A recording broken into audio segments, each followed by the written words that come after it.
Nadia Hassan thought she had finally found peace when she married Amir, the man who spoke with kindness and faith, but within 24 hours, her dream wedding turned into a nightmare of blood, betrayal, and violence that would shock all of Malaysia. Nadia Hassan had grown up believing that patience could heal anything. She was raised in a quiet neighborhood in Kuala Lumpur by her widowed mother, who taught her that life's greatest blessings often came after hardship.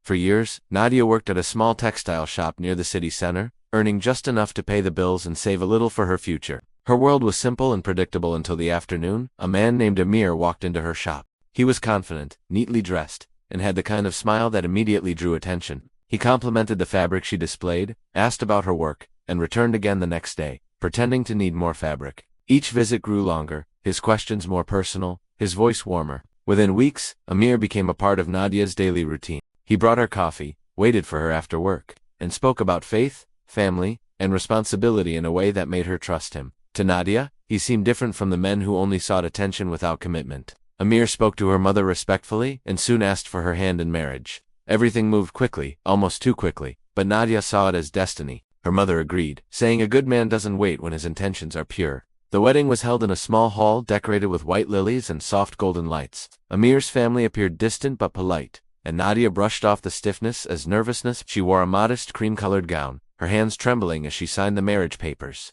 In that moment, she believed her life was about to begin anew, one filled with companionship, trust, and peace. But as the guests left and the laughter faded, an unfamiliar heaviness settled in Amir's demeanor. When they returned to their small apartment that night, the atmosphere shifted. Amir seemed distracted, pacing the floor, checking his phone repeatedly. Nadia assumed he was tired, overwhelmed by the sudden responsibility of marriage. She tried to ease the tension by preparing tea, but his silence made her uneasy. His eyes carried a distance she couldn't reach, as if he were already somewhere else.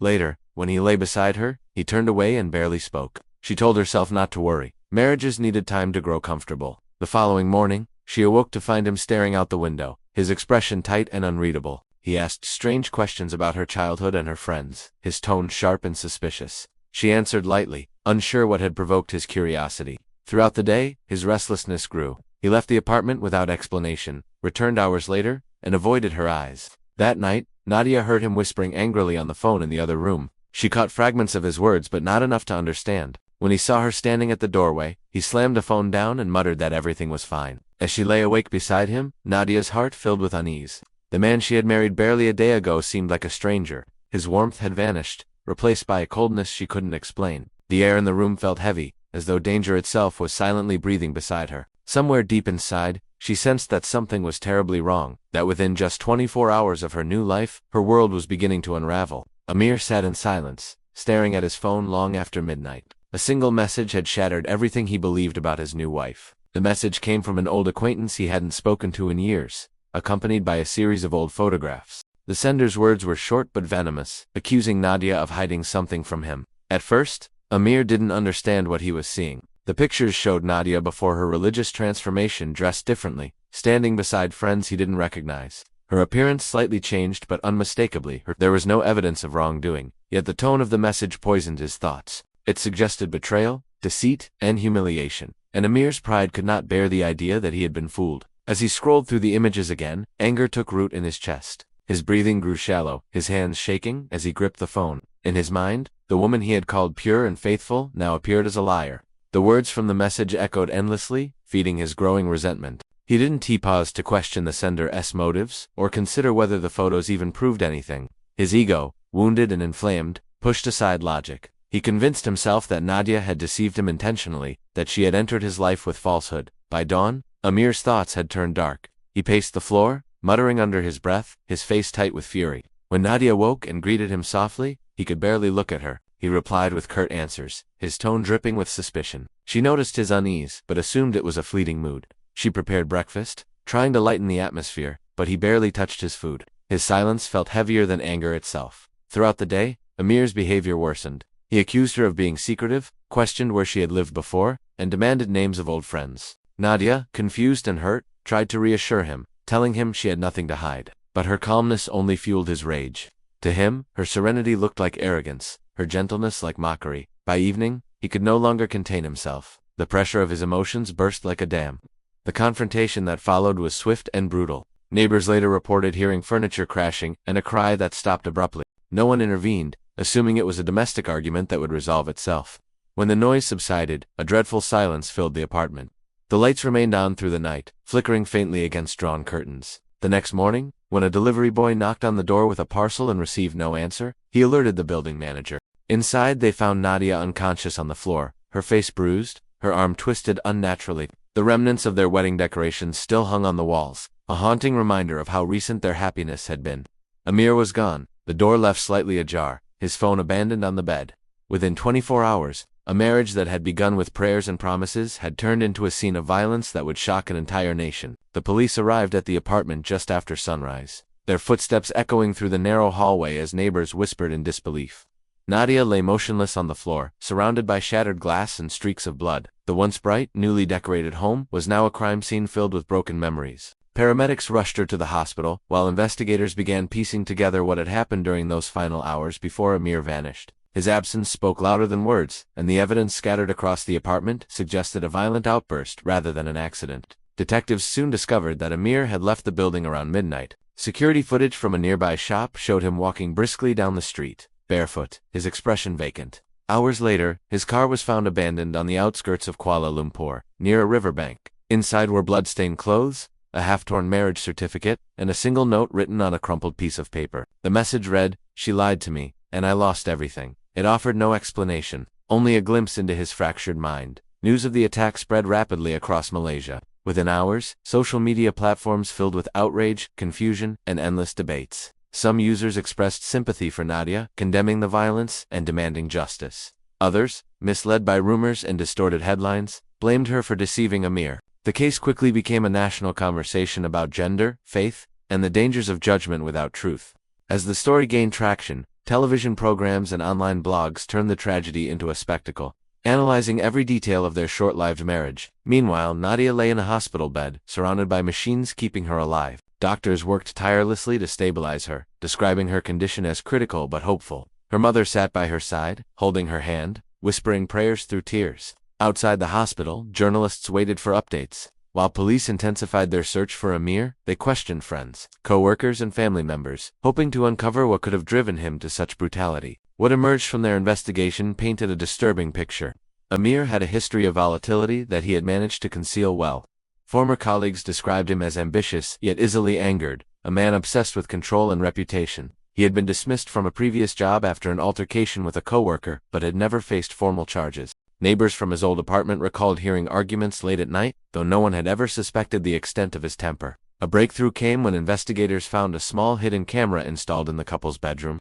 The device, tucked behind a lamp, had recorded the hours leading up to the assault. Reviewing the footage was harrowing. It showed Amir pacing the room, muttering to himself, his emotions unraveling as he confronted his internal turmoil. The attack that followed was sudden and frenzied, driven by rage rather than reason. The footage confirmed what many feared: Nadia had done nothing to provoke the violence. It was a brutal act of anger, born out of insecurity, pride, and the illusion of betrayal that had consumed Amir completely. When Nadia finally opened her eyes in the hospital, the world around her felt distant and muted. Her head throbbed, her body ached, and her mind struggled to piece together what had happened.